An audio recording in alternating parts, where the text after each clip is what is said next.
To analyze a character in a story essentially means to discuss three things: what the character was like before the adventure, how the character responded to the inevitable challenges, and how the character transformed as a result of the adventure. Let me give you some examples. Rocky faces a world champ to turn from a boxing mediocrity into a respected warrior and athlete. Mulan helps defeat a fearsome invader to go from an awkward bride to a national heroine. Harry Potter must face inner and outer demons to turn from a troubled schoolboy into a real wizard. Here are 7 steps to writing a character analysis essay. Let's get right into it. Step 1. Choose the character you will write about. Here are some of the criteria to consider when choosing your character. Now, make sure that the character gets ample time and space in the story. If the character has only an episodic role or really doesn't get enough time and space in the story, you might not have enough substance to write about. You can choose a protagonist or an antagonist. It doesn't have to be a good guy, could be a bad guy. Choose a character who captivates your imagination, someone you can really either identify with or someone you're fascinated with. The character I'm choosing for this example is the Beast from Disney's Beauty and the Beast, the animated feature. Okay, I love the story. I absolutely love this animated film, and this also happens to be my favorite story ever. Okay, I actually wrote my master's thesis on the story as well. Once we have picked the character, we're ready to read or watch the story again while taking notes. This is necessary. If you have read the story already or if you watched the movie, you need to go back and give it at least a partial watching or reading again while taking notes. Here are character qualities and story elements you can observe and jot down while going for the second reading or watching. Transformation, how the character changes. Strengths and special abilities of the character. Character flaws, the position status and how it changes. What else? Physical appearance and traits and how they change. Motivation, psychological makeup. Role in the overall message of the story. In other words, what is the message the author of the film or the book is trying to convey and how this character helps convey it. In addition, this could be quotations, patterns of behavior, changes in attitude. So let me give you an example of note-taking. And this would be exactly how I would take notes while watching a movie or reading a book. Transformation, how the character changes. We're going to go category by category. So in terms of transformation, the Beast starts out chronically angry. You can tell that right away. He's a very angry being. But he calms down as time progresses and he makes progress in his courtship of Belle. See, that's change. So I'm observing that change. Just taking notes and noticing things. That's it. I'm not necessarily making any conclusions yet. I'm just taking notes. Now, the Beast's strengths and special abilities. The Beast is extremely strong physically. You can tell that right away as well. Now, he also proves to be generous when he gives the library to Belle. That's very interesting. He is also gentle when he learns how to dance. Now, his flaws. What are his character flaws? The Beast is under a magic spell. He's under a curse. Okay, he has serious anger issues. Okay, that's another problem. And he seems rather stingy and possessive. Now, these are definitely character flaws. Position status and how it changes. Now, he has all the qualities of a prince except a human form. He exhibits extreme boundaries and prohibits Belle from visiting certain parts of the castle. He exhibits his status, he shows his status and he acts out the role of a prince. And he's very possessive, right? He's very possessive. He prohibits her, don't go into the south wing or whatever. Don't go to that room. Don't go there. Stay here. Do this, do that. Don't do this. That's his character. His physical appearance and traits. Now, the Beast looks like some kind of a furious animal, and he resembles a lion, right? He kind of has features of a lion. He's not exactly ugly, but he's scary. Motivation. He must experience real love before the last petal falls off a rose in his secret room in order to turn back into a human being. His psychological makeup. The Beast has anger issues, and we know that, and it's okay when you're taking notes. It's okay to repeat things because we are repeating that. This is probably the 3rd time I'm mentioning that the Beast has anger issues, but it's okay while you're taking notes. Don't repeat yourself when you're writing the essay, but feel free to repeat yourself while taking notes because that's how you recognize patterns. Now, he's possessive and has strong boundaries of what is permissible and what is not. Again, we're repeating ourselves a little bit, but that's fine. And he does not, this is something very interesting, he does not really believe that he can make the curse dispel. If you recall in the story, he keeps saying, "Oh, this will never work. Oh, this is not going to happen. This is, just look at me. This is not possible." Okay, he has serious self-doubt. Okay, what else about his psychological makeup? He's easily frustrated, right? He gets angry very easily. His curse, this is also very interesting. His curse came about as a result of arrogance and lack of kindness and compassion. So he has to deal with that as well. If you remember, he refused shelter to this old lady who came to his castle, and then she turned into this beautiful princess or beautiful sorceress, and she turned him into a beast. Now, his initial problem was arrogance and lack of compassion and kindness. That is the real cause of his problem.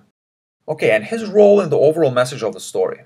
Now, let's see. The beast must overcome himself in order to become human again.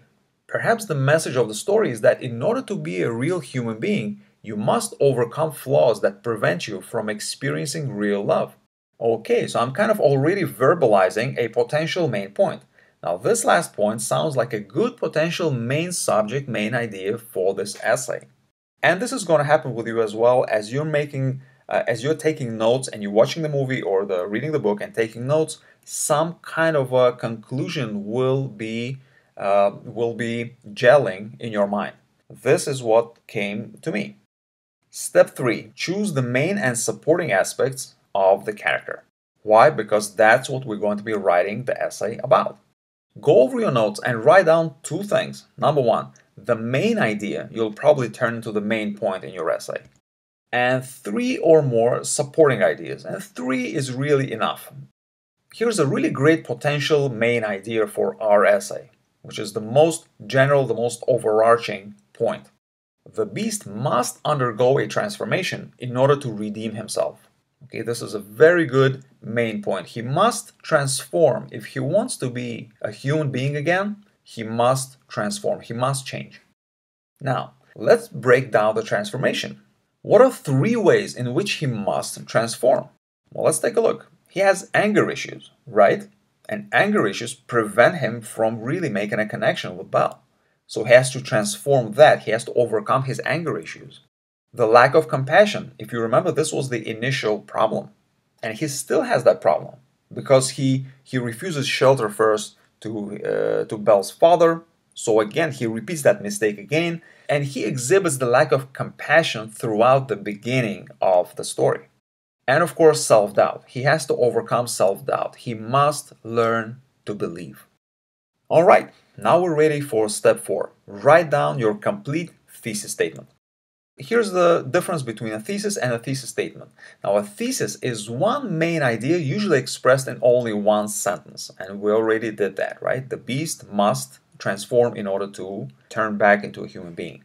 A thesis statement is a full statement that contains not only the entire argument, but it also includes the supporting ideas. So it includes the main idea and the supporting ideas. And we have 3 of those. So let's see. Let's put together the thesis statement. The beast must undergo a transformation in order to redeem himself. And he has anger issues, the lack of compassion, and self-doubt. Let's do it. Let's write out the full thesis statement. The beast must overcome the lack of compassion, his own anger, and self-doubt in order to experience love that would lift the curse and turn him back into a human. As you can see, we have our main point and our 3 supporting points briefly stated in one sentence. And what follows next is we're unpacking the 3 supporting points. And let's see how we do that. First, the lack of compassion caused the initial disaster, and the beast must get in touch with his kindness and generosity to remove the root cause of the curse. Next, he must learn to control his anger because if he doesn't, he won't have a chance to win Belle's heart. And finally, he must overcome self-doubt as the final obstacle to true love because faith in love is its ultimate test. There we go. And we change the sequence of these flaws, right? We begin with the lack of compassion, then we go to anger, and then we go to self-doubt because that's a more logical sequence. Step 5, write the body of the analysis. Here's body paragraph structure. So the body of the essay consists of body paragraphs. And here's the structure, the anatomy of a body paragraph. So a body paragraph begins with a lead sentence, and a lead sentence is like a thesis for the paragraph. The next part is an explanation. It is the next most general part. The body paragraph must proceed from general to specific. The lead sentence is the most general part. It's like a thesis statement. Next, the explanation is the next most general part, and examples are the most specific part of a body paragraph or the essay. And here's our sample body paragraph. This would probably be the first paragraph of the body of the essay. Why? Because we're talking about the lack of compassion. Since the lack of compassion caused the witch to cast a spell, the beast must discover kindness and generosity within himself to eliminate the root cause of the curse. His lack of kindness and compassion is his original sin. The animated movie opens with a sequence that reveals what happened to the prince that led him to losing his human form. An old woman asked for shelter from the rain, but the prince mocked her and refused her request. She then turned into a beautiful sorceress and punished him by casting a spell, condemning the prince to the form of a beast until he can experience reciprocated love. Unfortunately for him, the beast retains the lack of compassion well into the middle of the story. He becomes enraged when he has another visitor, Belle's father, while the weather outside is horrible. This echoes the initial refusal of shelter. He does the same with Belle when he gives her a number of prohibitions. He refuses her food and comfort unless she meets certain conditions. In other words, it looks like he has not learned a thing since the spell was cast. You see, this is how we proceed from general to specific. Alright, step 6. Let's write the conclusion. And here's our conclusion paragraph. And your conclusion should simply be a simple restatement. A simple restatement unless you know that your professor wants a different type of a conclusion, in which case she will tell you and just do what she says. Alright. To conclude, the beast is a prisoner of his own character flaws. His lack of kindness and compassion, his rage, and his self-doubt stand in his way of dispelling the curse and becoming human again. Early in the story, he displays each of these character flaws as if he never learned his lessons from what happened to him. And he must overcome each of these traits one by one in order to get in touch with the best in him, experience love, and achieve liberation from the terrible curse. In other words, we're not adding anything new, we're not revealing anything here, we're just stating what we have stated before. It's a simple restatement. Step 7, this is the final step, write the introductory sentence. Now we already have almost the full introductory paragraph, which is the thesis statement, but all we need is an introductory sentence, and here it is. Disney's Beauty and the Beast is a story of a miraculous transformation that must be gained through hard work. In other words, our introductory sentence is even more general than the main point. So what we're doing here is we're pulling the reader from the outside world into the world of the story, just by making a very general overarching statement that kind of leads into the main point. And let's read the full introductory paragraph, which is what? Which is our introductory sentence and then the full thesis statement. And let's see if it works. Disney's Beauty and the Beast is a story of a miraculous transformation that must be gained through hard work. The Beast must overcome his own lack of compassion, anger, and self-doubt in order to experience love that would lift the curse and turn him back into a human. You see how this works? We have an introductory sentence, then we have the main point, and now we're ready to enumerate the supporting points. The lack of compassion caused the initial disaster, and the beast must get in touch with his kindness and generosity to remove the root cause of the curse. He must learn to control his anger, because if he doesn't, he won't have a chance to win Belle's heart, and he must overcome self-doubt as the final obstacle to true love, because faith in love is its ultimate test. There we go. Alright, this is it. I hope this was helpful. I have this tutorial on my blog too. There's a lot of reading here, so if you want to read it rather than watch the video, I'll include the link in the description.